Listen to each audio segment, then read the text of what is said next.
पापापुर नाम का एक गांव था जो उत्तराखंड में था।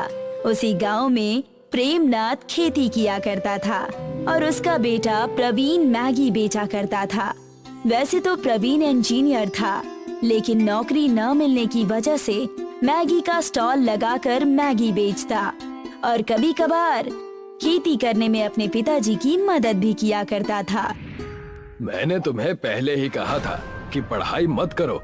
सारी जमीन जायदाद गिरवी रखकर तुम्हें इंजीनियर बनाया और अब तुम्हें नौकरी ही नहीं मिल रही है। हम कैसे अपनी गिरवी जमीनें छुड़ाएंगे? अब नौकरी नहीं मिल रही तो इसमें मेरी क्या गलती है पिताजी?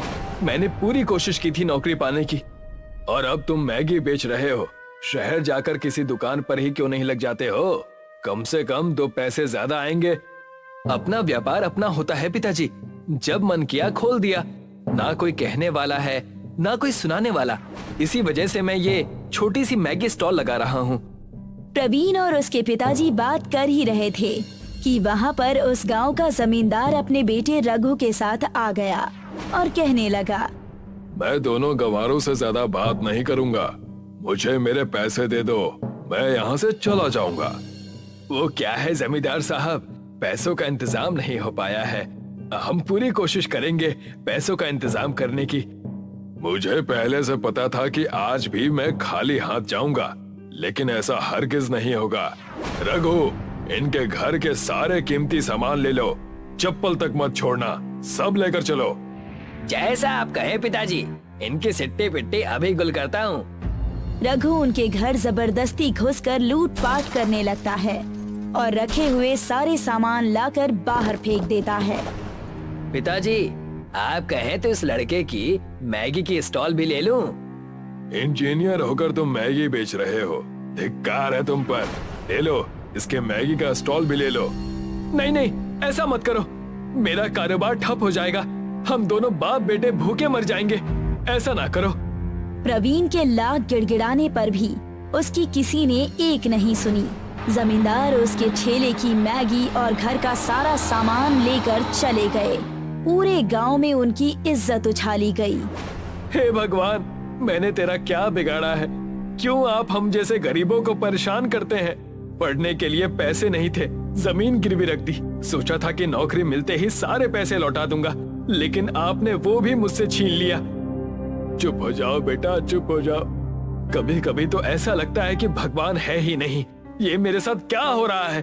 प्रवीण गुस्से से एक पत्थर उठाता है और आसमान की तरफ उछाल देता है और वो पत्थर उसके गांव के पास वाले जंगल में जा गिरता है और एक पेड़ पर रखे हुए मटके से टकरा जाता है, जिससे मटका फूट जाता है और उसमें से एक आत्मा निकलती है। कई सालों बाद मैं आजाद हो गया, लगभग 300 सालों बाद, लेकिन इस जंगल में तो कोई आता नहीं। तब ये मटका किसने फोड़ा? मैं जल्दी से यहाँ से भाग जाता हूँ, वरना वो तपस्वी मुझे फिर से कैद कर लेगा। दूसरी तरफ प्रवीण उसी जंगल में लकड़ियाँ काटने जा रहा था। तब उस आत्मा ने प्रवीण को लकड़ी काटते हुए देखा। इतना कहकर वो आत्मा प्रवीण के पास जाता है और कहता है, हो ना हो, इसी आदमी ने मुझे मुक्त किया है, क्योंकि उस तपस्वी ने कहा था जो भी मुझे मुक्त करेगा मैं केवल उसे ही देख पाऊंगा और वो सिर्फ मुझे ही देख पाएगा। वो आत्मा प्रवीण के पास जाता है और कहता है, नमस्ते भाई साहब। उस आत्मा की आवाज सुनकर प्रवीण बहुत डर जाता है और जमीन पर गिर जाता है। कौन हो तुम और हवा में उड़ कैसे रहे हो? मुझसे क्या चाहते हो? अरे तुम घबराओ नहीं, तुमने मुझे आजाद किया है, मैं तुम्हें हानि नहीं पहुंचाऊंगा। मैंने तुम्हें कब आजाद किया? तुम कुछ भी कह रहे हो। इस जंगल में मैं पिछले 300 सालों से कैद हूँ। मैं जिस मटके में कैद था, उस मटके पर तुमने एक पत्थर मारा, जिस वजह से मैं आजाद हो गया। हाँ, तब मैं गुस्से में था। चलो जाओ, मुझे मेरा काम करने दो। तुम मुझे सारी बातें बता सकते हो, मैं तुम्हारी 2 विनती पूरी कर सकता हूँ। क्या सच? तो सुनो। प्रवीण ने उस आत्मा को अपनी सारी कहानी बताई, इंजीनियर से लेकर जमींदार के लूटपाट करने तक।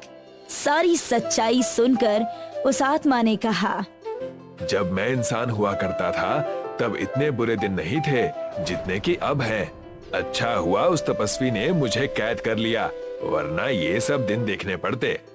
तुम इसका कोई उपाय बताओ, अपना अलग ही रोना रो रहे हो तुम तो। अच्छा तो सुनो, मैं तुम्हें एक वरदान देता हूँ। तुम अब से जो भी खेती करोगे वो तुम्हारे कारोबार की खेती होगी। यानी मैगी की खेती? क्या बकवास कर रहे हो?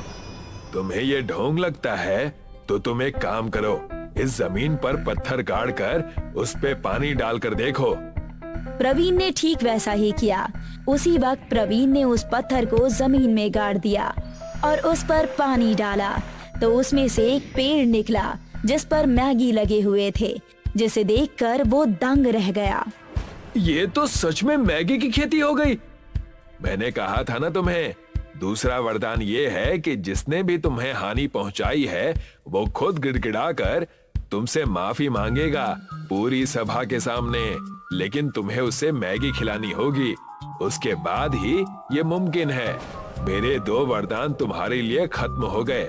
अब मैं चलता हूँ। शुक्रिया दोस्त, मुझे आजाद करने के लिए।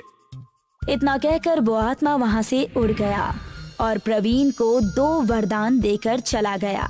और उसके बाद प्रवीण अपने बचे हुए जमीन पर कुदाल चलाने लगा और जैसे ही उस पर पानी डाला सब जगह मैगी के पेड़ उगने लगे। बेटा, तुमने ये सब कैसे कर लिया? इतनी सारी मैगी की फसलें कैसे हो गईं? मैगी उपजाऊ कैसे हो सकती है भला? अब से हमारे अच्छे दिन आने शुरू हो गए। आप देखते जाइए, उस जमींदार की अकल मैं कैसे ठिकाने लगाता हूँ। प्रवीण ने उस जमींदार को अपने घर पर मैगी का आमंत्रण दिया और एक चिट्ठी लिखकर उसके घर भेज दी। अगर आप में हिम्मत है तो हमारे घर अपने बच्चे के साथ आइए और पैसे लेकर जाइए। उस 2 कौड़ी के लड़के की इतनी हिम्मत, वो मुझे इस तरह से चिट्ठी भेज रहा है। उसकी तो खैर नहीं।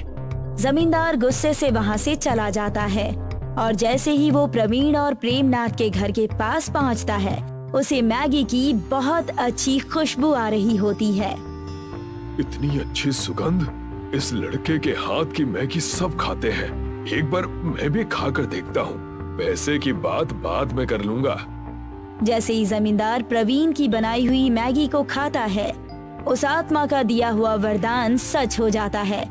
जमींदार का सिर चकराने लगता है और वो कहता है, मुझे माफ करना प्रवीण, पैसों के लालच में मैं अंधा हो गया था, लेकिन अब मैं तुमसे पूरे गांव के सामने माफी मांगूंगा। बदले में तुम पूरे गांव को मैगी की दावत दे देना। जी, ये मुझे मंजूर है, मैं ऐसा ही करूँगा। और वैसा ही हुआ। जमींदार ने सबके सामने प्रेमनाथ और प्रवीण से माफी मांगी और उनकी जमीनें उन्हें वापस लौटा दी। गांव वालों ने मैगी की खेती शुरू कर दी। वो गांव अब मैगी की खेती के नाम से जाना जाने लगा। लोग बाग खुशी खुशी रहने लगे।